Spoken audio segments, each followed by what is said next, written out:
Hello and welcome to Loved Without Losing Yourself. Today's episode is going to be different than the ones before. Today, I'm bringing you real stories from my clients where the moment clarity landed, everything shifted. And I am sharing my story too because I didn't come to this work as an outside expert. I came to do this work because I lived it, I experienced it. Throughout the years, I became the woman who offered support and comfort to everyone around me, my family, my kids, my partner, at the expense of my own needs. And for a long time, that felt like love, like responsibility, like what a good woman does.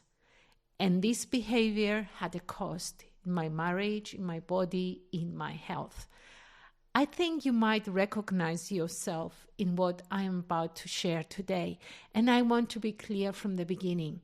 If you recognize yourself in any of the stories I'm about to share, don't think bad about yourself. Please don't blame yourself. Understand instead that what's causing this behavior is that you've learned to operate from a pattern. And the good news is that patterns can change. So let's dive in. Before we start, a quick note first. The names and some details have been changed for privacy. The transformations, however, are real. And taking this out of our way, I want to start with Sarah's story. She came to me in late January. She was successful. She was married for 12 years. She had 2 kids. And everyone that saw Sarah thought she had it all figured out. She had the perfect life. But the minute she started our conversation, I saw the pain underneath. I don't know who I am anymore, and I think my marriage is dying. She told me that her marriage had become a logistics meeting. She and her husband coordinated schedules. They discussed finances. They managed the household, but they didn't talk out to each other. Not really. Not the way couples do when there is intimacy and presence. I cannot even pinpoint when I stopped being his partner and became his project manager, she told me. I manage the marriage like I manage everything else.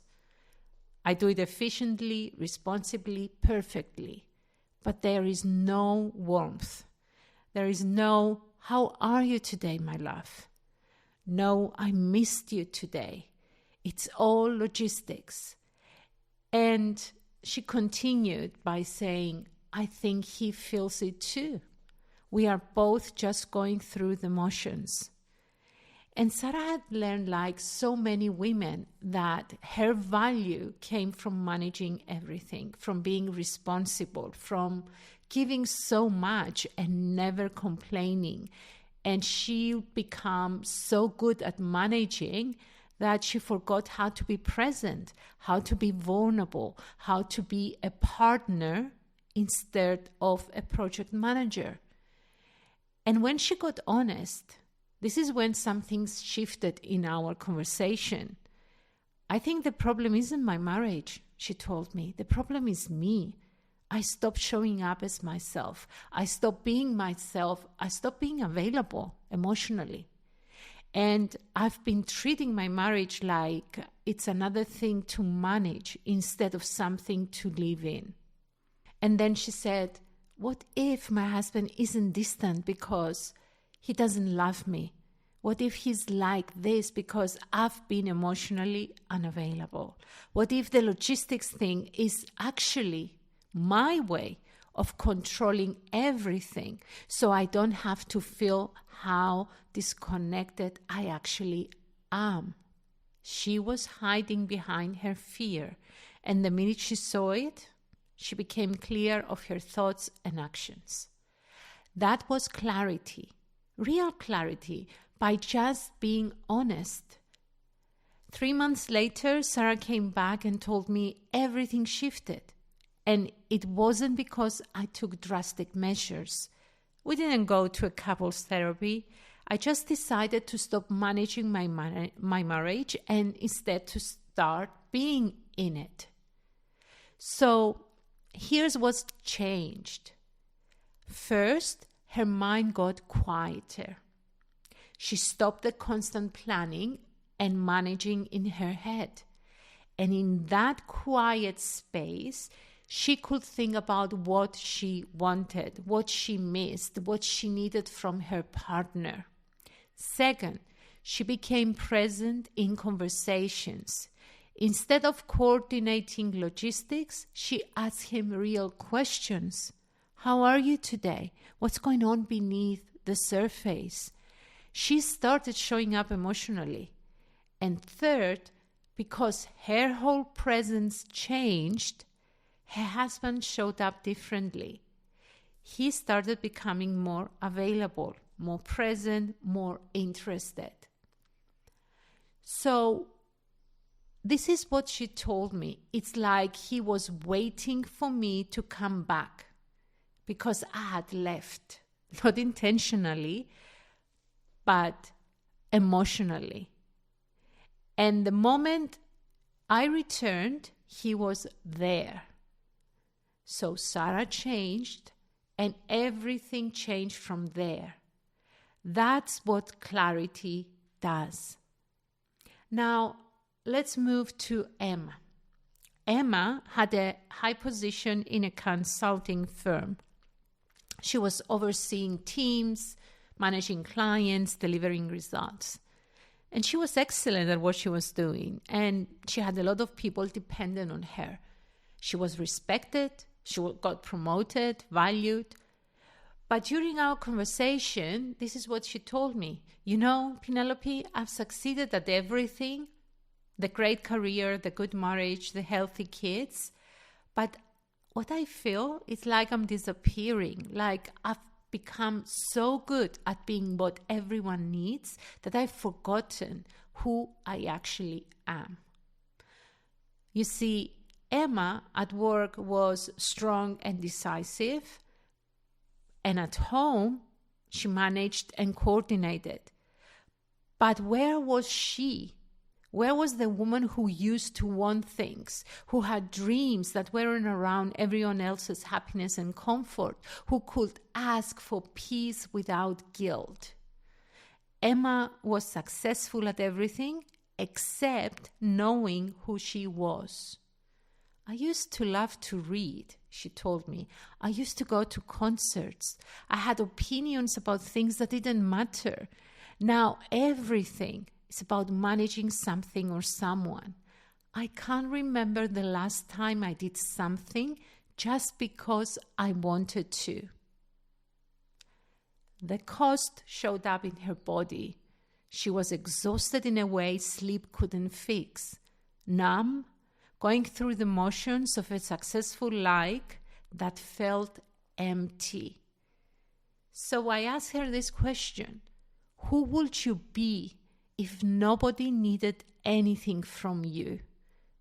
If you didn't have to manage, produce, or be strong, who would you actually be? And she couldn't answer. She literally couldn't access that person. She would be in her successful persona for so long. She didn't know who she was underneath. And that was the question that cracked something open. She started to cry. She was crying for her lost self, and she feared she wouldn't be able to find her again. That was her moment of clarity. This is when something fundamental shifts. In her case, she accepted her circumstances, but also gave herself permission to stop performing, to stop managing, to stop being strong all the time. And in that space, she started to remember. She started reading again. She said yes to time for herself. She started saying no to things that didn't matter. She got honest about what she actually wanted instead of what she thought she should want. And surprisingly, she became a better executive. The minute she stopped operating from desperation and started operating from authenticity and clarity, her leadership skills improved because it came to her effortlessly. And this is what she told me at some point. I became successful, Penelope, despite losing myself. And now that I am finding myself again, I'm actually better at everything because I'm doing it from a place of choice, not obligation. That's clarity. Not changing circumstances, but changing who you are in them, who you are in those circumstances. The third story I want to share with you is slightly different, as it involves both partners realizing the truth at the same time. And I will call her Monica. And Monica came to me at a breaking point. She and her husband hadn't had a real conversation in 3 years, just going through the motions, doing tasks, not real conversations, no deep conversations. And Monica had built up so much resentment that she couldn't even look at him without feeling angry. And this is what she told me. I don't think I love him anymore. I think I've just become angry at him because he doesn't understand how much I am carrying. And the more I carry, the more invisible I become. And the more invisible I become, the more resentful I get. Her husband didn't understand how much she was carrying, and his ignorance wasn't attributed to insensitivity, if we want to be honest here. It was because Monica had never told him. She would silently carry it all, expecting him to notice, expecting him to rescue her. So what he did, unintentionally, he ended up adapting to her carrying everything. And he withdrew because her resentment was obvious. Monica's clarity moment came when she understood that he wasn't the problem. I am the problem, she told me. I've been silently resenting him for not understanding something I never told him about. I've been angry at him for not reading my mind. And the whole time I've been the one who stopped letting him in. That was a hard clarity to sit with because it meant she couldn't blame him. She had to own what she had done. That's where the shift happened again. She went home and had the conversation she would be avoiding for 3 years. An honest yet hard conversation. A confession that I've been carrying so much that I forgot how to let you in. I've been angry at you for not saving me when really I've been pushing you away. Her husband, who felt that distance, and he didn't even know why that distance existed, finally understood. And in his own merit, he decided to show up for her because he loved her. Honesty, not perfection. This is I want to point to you. If you get one thing out of here, be honest with yourself. And from honesty, everything rebuilds. Monica realized that the resentment didn't go away immediately, but it shifted. It helped her shift from anger at him to compassion for both of them.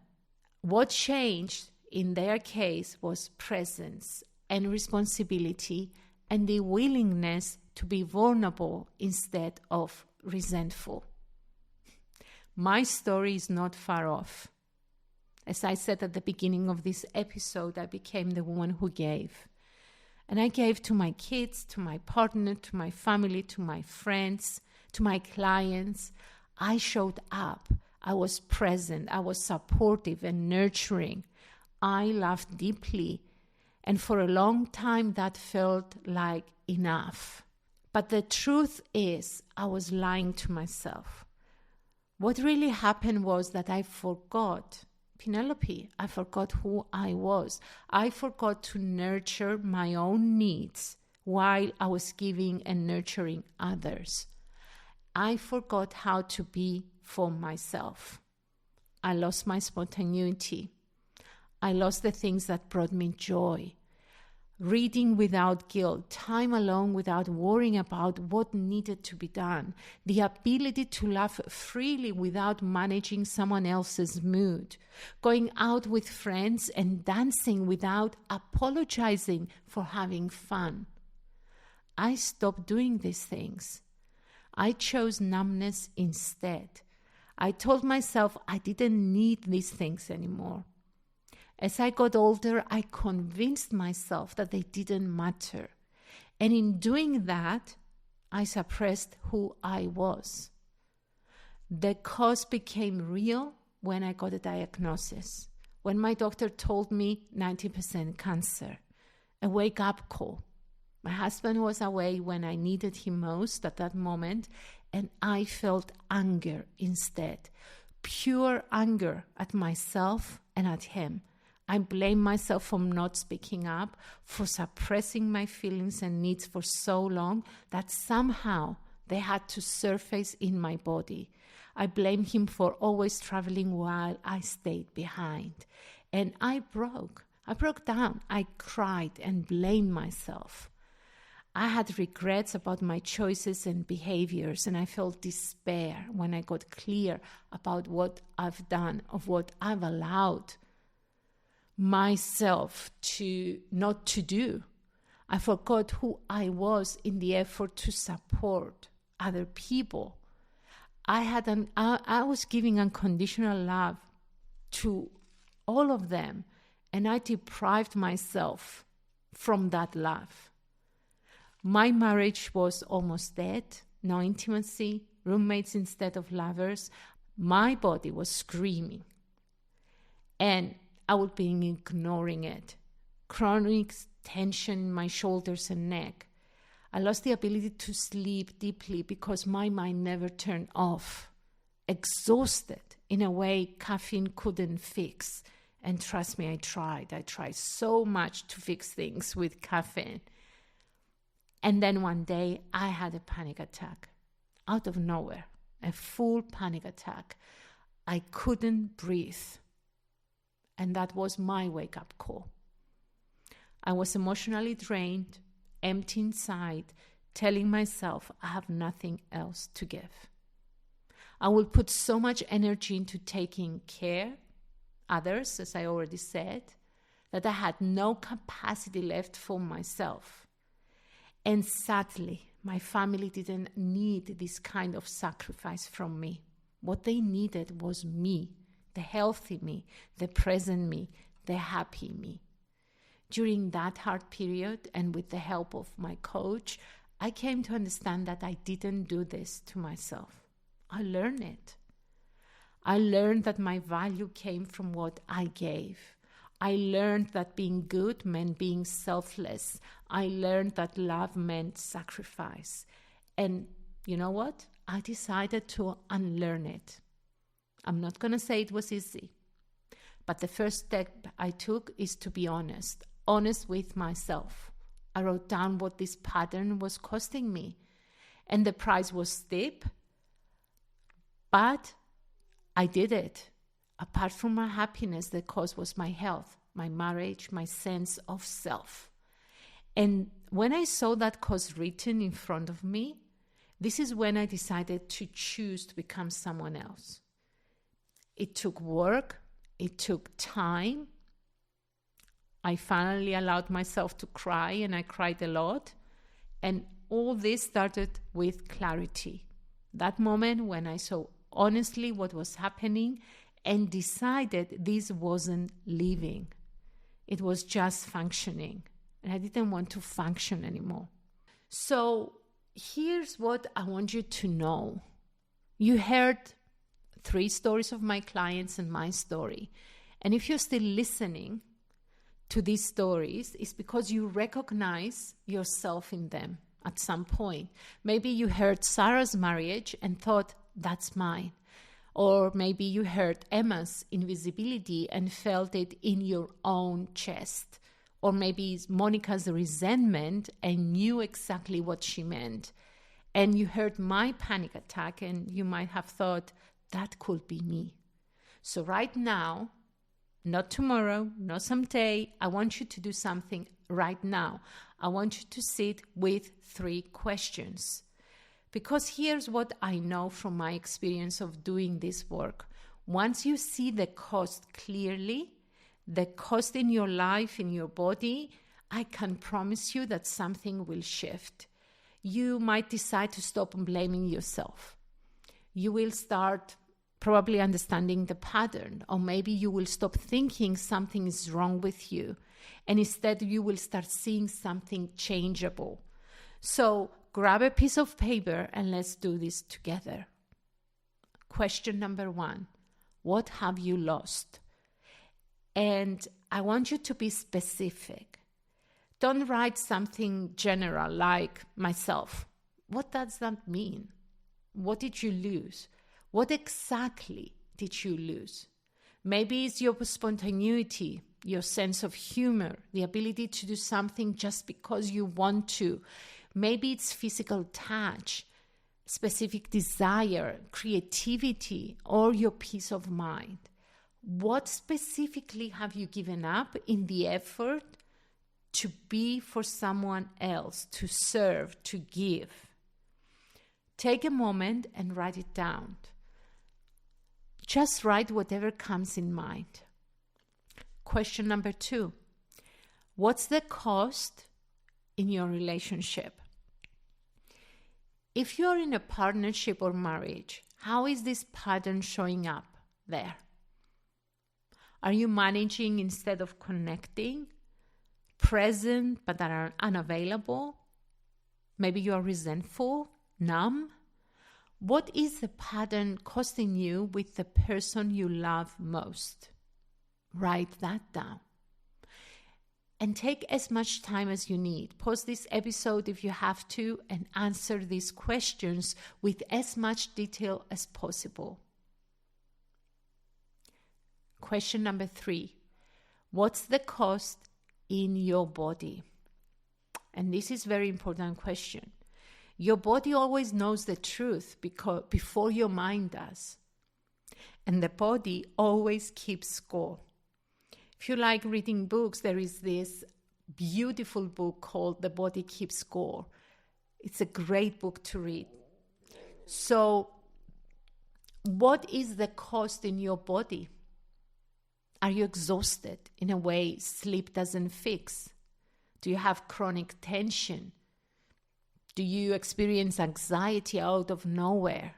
Maybe you have difficulty in sleeping like me. Or maybe difficulty in feeling desire or joy.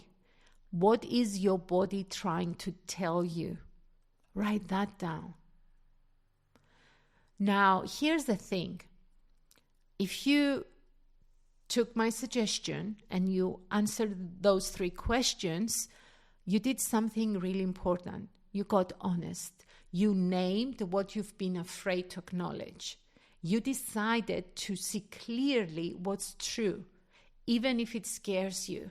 And I want to congratulate you if you answer these questions. It takes courage to see what's really going on instead of avoiding. Now, I hope that you took the time again to answer those 3 questions. And tell me, if you did, what is different now? You can feel it. I know that you can. You can see it. You know something has to shift. And that's why I want to tell you a bit about the reset sessions I'm offering. A reset session is not another course. It's not passive. It's not something that you sit and you watch me talking over and over, explaining stuff. This is 70 minutes of real clarity. One focused conversation where we get honest about what's true, what you've lost, and what becomes possible when you rebuild from self-respect instead of sacrifice. The shift doesn't happen years from now. It happens in that conversation. Women come to me overwhelmed, stretched, disconnected, and they live with clarity, with direction, with a plan. This is exactly for this moment. When you are tired of waiting, when you are ready to get clear, when you know something has to shift, now.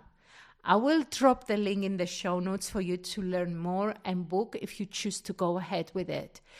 But if you thought, I need this, please don't say I will do it later. Do it now. Book it today.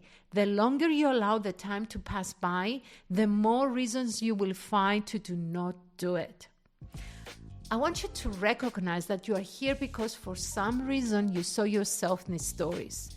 Maybe it's your marriage that feels like logistics, as I said, or maybe your identity disappeared, or maybe resentment is starting to building up more and more. Whatever it is, I want you to understand it's changeable. Clarity changes everything. So go answer those 3 questions and then go ahead and book your reset. Thank you so much for listening. If this landed, please share it with someone who needs to hear it. And until next week, much love.